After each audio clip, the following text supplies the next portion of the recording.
Hi and welcome to another Motorhome Matt podcast. I am the motorhome nerd Matt Sims and I'm talking to you today from home because this episode is a little different. We are very fortunate to live with this fantastic view of North Somerset.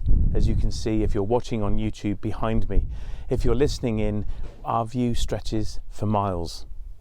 And we are under no illusion how lucky we are to live in this stunning location. Last night on the news, we were told the west of Ukraine was being heavily bombed by the Russians, displacing further many hundreds of thousands Ukrainians who were using that area as a safe haven.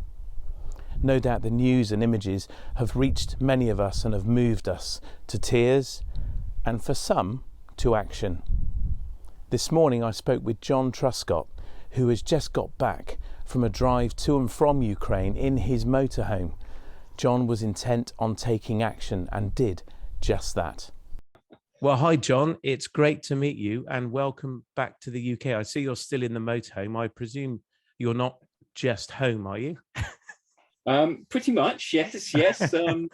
Just after midnight this morning, and then with an hour time change. Or getting home and then taking time out to speak to me. You must be pretty exhausted. So, Jon, but it's good to talk to you face to face, Max. Yes, well, lots of calls whilst you've been travelling. So, Jon, tell us your story. What happened? We know that you were headed off to Ukraine with a van or your motorhome full of aid.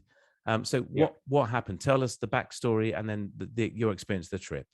Okay, so I'd heard of someone who had done exactly this, but with a van and literally loaded it up with aid and driven it to eastern Poland, to the Ukrainian border. And they actually gave a lift to some Ukrainians and kind of delivered them to family members in France on the way back, which I thought was great. And I thought, we were all thinking what we can do, and everyone is doing what they can.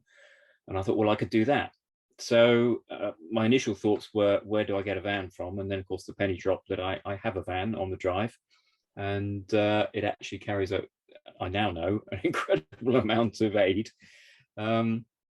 So I contacted Andrew Ditton, who very kindly kind of publicised the idea, and I set out with the idea of trying to encourage others with motorhomes to do a similar thing.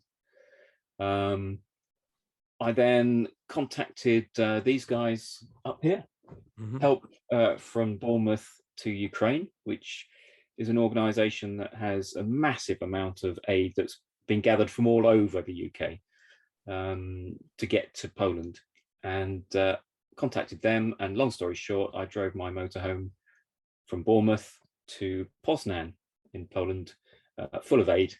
And that's really what I did. So, and these guys are local to you, aren't they? The help from Bournemouth. They are, yes. Yep. Yes, they're an amazing setup. It was started by a guy called Karol Swiacki, I think, who is a Polish guy who's lived in Bournemouth since 2006, and he put out a radio appeal for aid to be dropped off at a local Polish store in Bournemouth. And he said he will get it to where it's needed. And this was 3 weeks ago. Well, now they have a hangar at Bournemouth Airport. They have a superstore that's not being used at Castle Point in Bournemouth. They have another warehouse in Poole, and they are shipping literally hundreds of pallets of aid into the Ukraine and into Poland where it's needed. Now, he seems very, very well connected. So the key thing is that they have the aid and they know where it needs to be. So it seemed a great organisation to get involved with the transport point of view. And so what kind of things were you carrying over in your motorhome? A whole variety of things. So lots of foodstuffs, dried foodstuffs and tinned. Lots of baby food, nappies, babies' cot mattresses, all new, all donated, so all still wrapped in cellophane. And I have to say, made fantastic padding to protect the van from the other stuff in the van. Blankets, probably 40 or 50 sleeping bags, cot beds, roller mattresses, sanitary products. Yeah, a whole host of items, all needed for people who have nothing at the moment. Did you pay for the fuel and the ferry? Was that your cost or? So I funded, or I raised the money through a Just Giving page for the fuel costs. And I put on there that I wanted to raise money for one trip, but if I raised enough for two, I'll do two. And I have, so I will do another trip. The ferry is provided free of charge by Stena Line to help from Bournemouth to Ukraine. So if you do a run for them, they can organise a ferry crossing for you both ways. They also have free travel through the Channel Tunnel, I believe.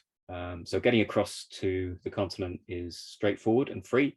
Thereafter, it's just fuel costs, really. And you were given an address. You went to Poland. You were prepared, you said to me earlier, to drive to Ukraine. And what happened when you got there? So it was a local community centre in a community outside of Poznan. When I arrived, obviously there's the language difficulty. So I arrived there and I turned up, and I first of all had to explain who I was and why I was there. And they were a bit bewildered because at that point they didn't have any refugees at that particular location. And I since found out that they do have almost like a shop. No money changes hands, but it's a centre for the Ukrainians who are already hosted locally to come and get provisions and essential items that they need, because, as you say, they left with their whole world in a carrier bag.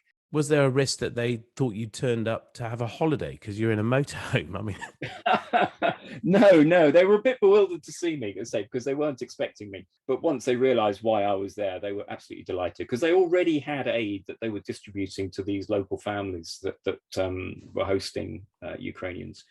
But I should say they're expecting 40 to 50 refugees every Monday from this Monday, tomorrow, who will be accommodated in another sports hall under their management. And tell me, John, how far was this place from the Ukrainian border? I mean, Ukraine's a huge country. Oh, yeah. Do you know how far it is from the border, and how are they getting to these places, these Ukrainians? I don't know. I don't know. It's a good, I'm guessing, 350 miles to the border from Poznan.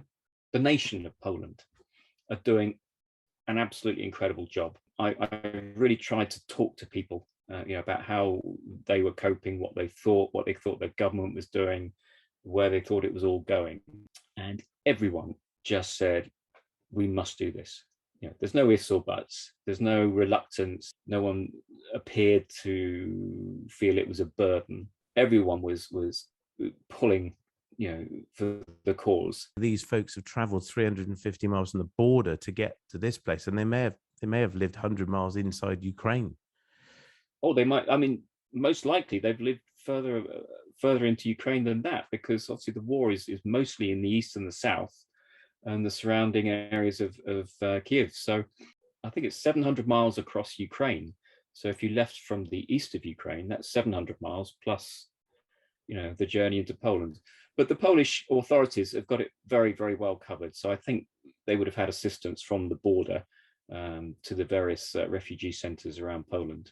So you were able to deliver the aid, which was fantastic. Your plan was to bring a family home, but that didn't work out. Tell me what happened. No, it's an issue mainly because of people traffickers. I think the Polish authorities, quite rightly, are doing their best to protect the refugees that are in their care. A good deed, unfortunately, gets wiped out by not good deeds. Yeah. So whilst I thought it would be great just to bring someone back, the reality is it's not going to happen. The Polish authorities are very protective of the refugees, and they have to. There's no doubt about that. But, the kind of naive notion that I could just give someone a lift obviously didn't happen. Which must have been heartbreaking for you. I mean, that was your big plan, to come back with a Ukrainian family. I mean, here we are in the UK. We've discussed it here in our own house. I'm here talking to you from our home. And, we've discussed that, yes, we live quite remotely, but we thought, well, yes, we would host a Ukrainian family. But on doing research into it, we need to have a name of a Ukrainian or Ukrainians that we wish to propose come stay with us. I don't know any Ukrainians, and presumably nor did you. No, I didn't. And as I say, the kind of firewall that is correctly there with the Polish authorities meant I couldn't literally just go up to people or ask people to go to people and talk to them and say, look, this is the opportunity. The other thing I spent a lot of time on while I was there was trying to find a match for friends of mine who have offered to host, who are looking for families. So I prepared almost like a CV for them in English and Ukrainian. I visited two local associations that historically were trade associations, but have now turned their efforts into relocating refugees. And the long and the short was, on both occasions, they said that, first of all, they know nothing about the UK government scheme. So again, from the protection of the refugees' point of view, that was a big stumbling block. They are working very hard to relocate people within the EU, which they do know about. It's one scheme for, 27 countries. So that's much easier for them to grasp. And you have to bear in mind that everyone is working to the max in this area. That was a problem. And the other issue is that people don't really want to leave Poland. If the UK was invaded, or England was invaded, and we were being displaced from here, which is unthinkable, where would we go? Would we go to, well, you were talking about, would we dash across the water to a refugee camp in Calais? Would we go 1,500 miles away to Ukraine, who said, exactly, look, we'll house you English people, come here? And you're making the point, which I found fascinating. They still have loved ones in the Ukraine. They have, their men are fighting in a war and dying. Elderly relatives, their homes, they don't know if they're still standing or destroyed. If it was me, I would be as close to the border as I could be. I certainly wouldn't consider traveling all this way. No. There will be refugees who would like to come to the UK. But in terms of the resources of people and organizations who are looking after the refugees, they're putting their efforts where it's best spent. And that is on moving people within the EU, because they understand that. And there is a demand to move beyond Poland into France, Denmark, the Netherlands, Germany, that sort of thing, but not beyond that. And so they're not putting their efforts into that. So me turning up saying, I've got a motorhome, can I give someone a lift? That was a bit of a non-starter, really. So quite naive, I think. So yes, it was disappointing. John, just tell us, what motorhome have you got? You're on a Bursner. Just tell us what it is for those who understand motorhomes listening to this. A Bursner Ixio, so it's an A-class 7.5 meter motorhome. Yeah. And I have to say, thanks Bursner, it's been amazing.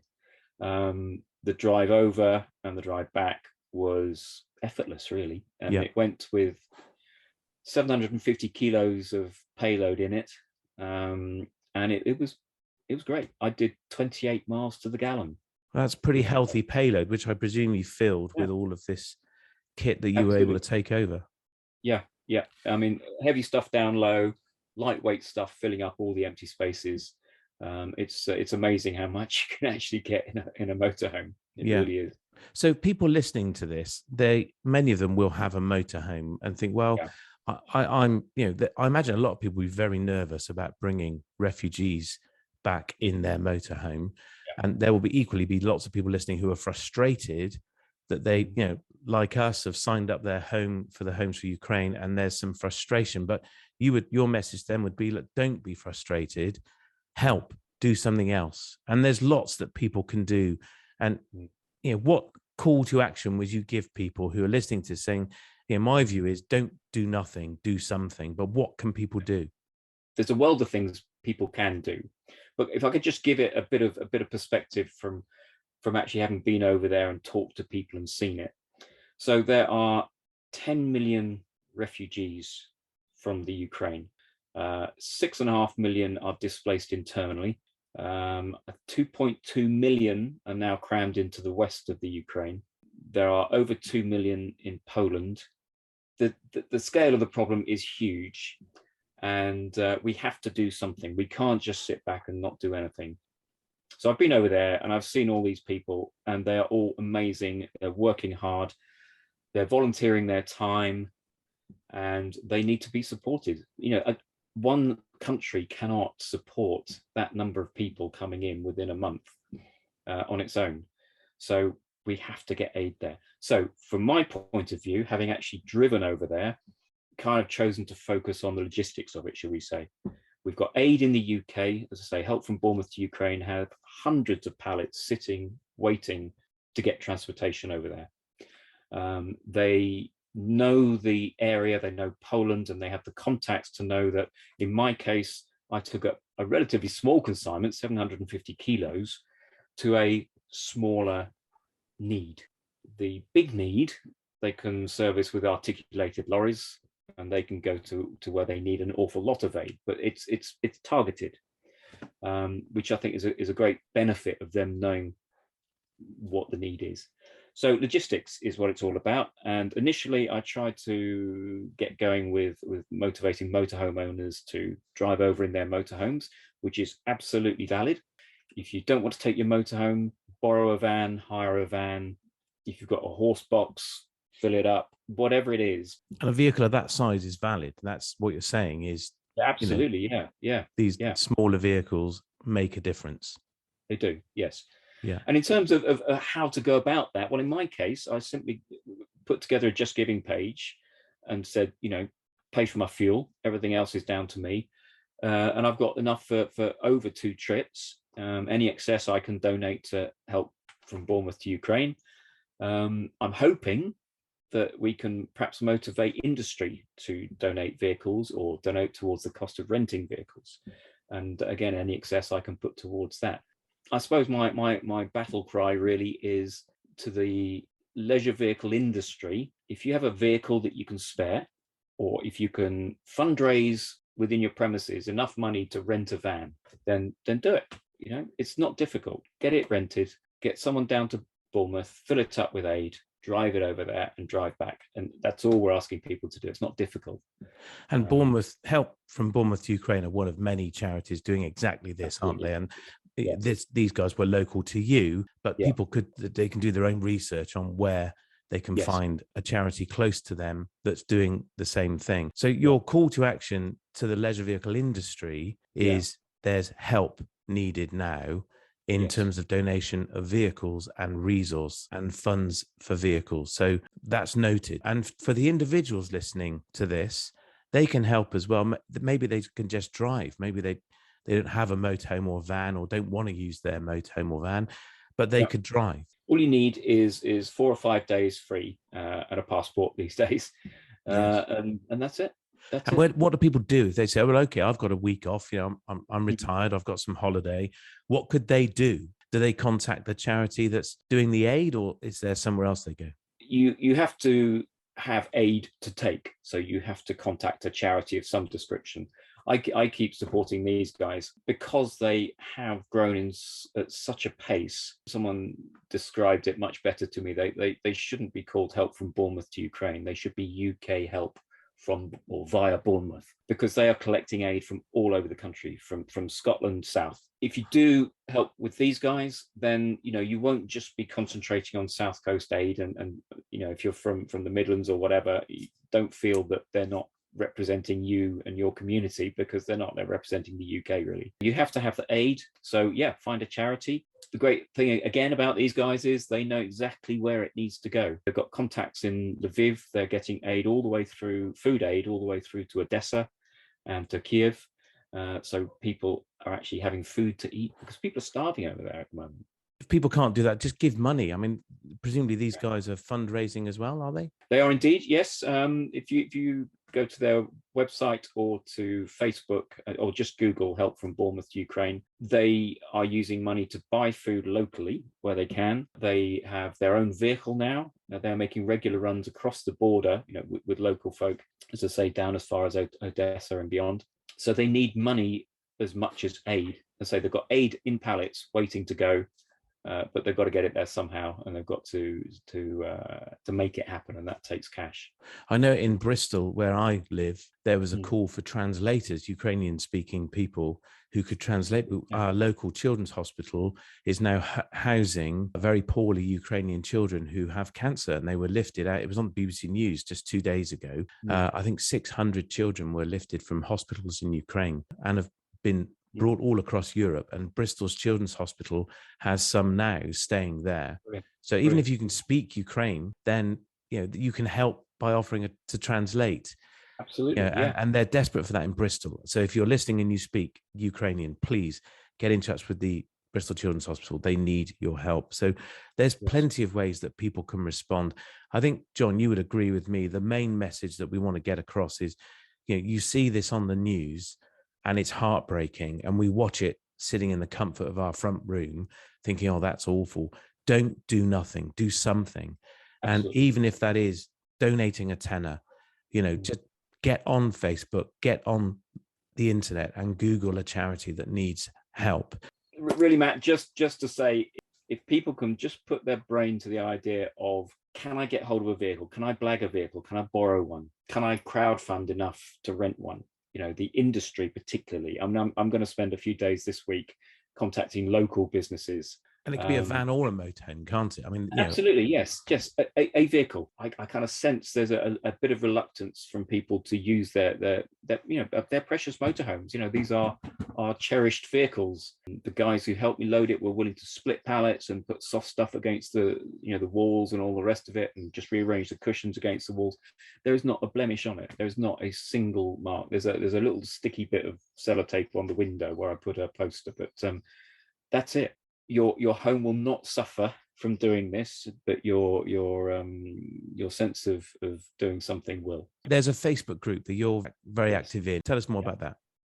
Okay, so it's called UK Motorhomes for Ukraine, and I started it up really, as I say, the initial idea was to really mobilize motorhomes specifically. I've posted my experience on there.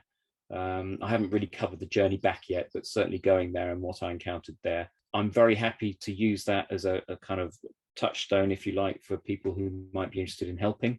So if anybody has any ideas around this, get on the Facebook, messenger me, whatever you like. I can tell you, what I experienced. I can tell you about COVID testing across Europe, where the fuel prices are best, all that sort of nonsense. So yeah, contact me there. I will endeavor to bring it all together. If we get 2 more vehicles over there, it'll be a great success. It'll make a difference. If we can get 10 or 20, then that would be just amazing. So if you're listening, then you can head to the Facebook group, UK Motorhomes to Ukraine. Jon's very happy to give you information and answer your questions. There's no doubt you've got plenty of them. But please, again, if you're listening to this, don't do nothing, do something. Whatever that, every little is going to help. This is a real crisis. We watch this from home and it doesn't really feel real to us, does it? And Jon, you've seen it. There are people starving, we don't know where they're sleeping, do we, at the moment? You didn't see where they were sleeping. Those in Ukraine, no. I've seen, so the centre I went to in Poznan, I have seen photographs of the interior. It's actually one of the areas, or one of the centres that was featured in the UK media about a week, 10 days ago. And it's just 250 people sleeping on cot beds in rows in a sports hall. But I have seen the exterior of it. But all I can say is, gosh, I saw people there who are absolutely shell-shocked. It's really quite distressing to talk about it, actually. Looks on people's faces I've never seen before. It's yeah, adults and children. Yeah. Old people, and then mums, kids. Yeah, no adult men. There are old men and there are teenage boys and younger. The really noticeable thing is this whole demographic, the males between 18 and 60 are not there because they're at war, fighting. Yeah, it's grim. It's grim, and I don't want to sort of be too doom and gloomy about it, but I feel we have to help, and we mustn't get fatigued. We mustn't, a week or two go, oh yeah, that war's still going on. The problem is getting bigger. It's not getting smaller. And it will continue, no matter what happens as far as the war is concerned, it will continue to get bigger. Yeah.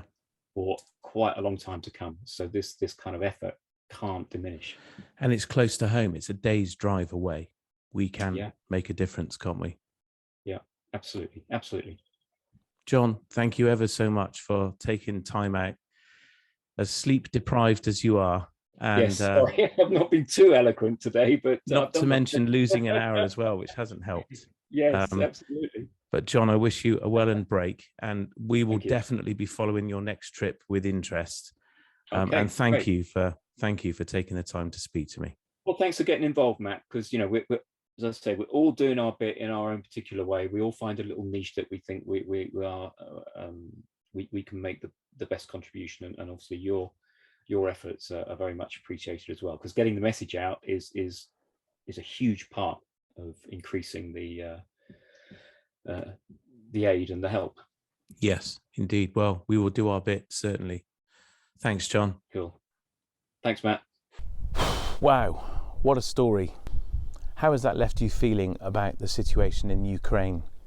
I hope it's motivated you to believe that you can do something.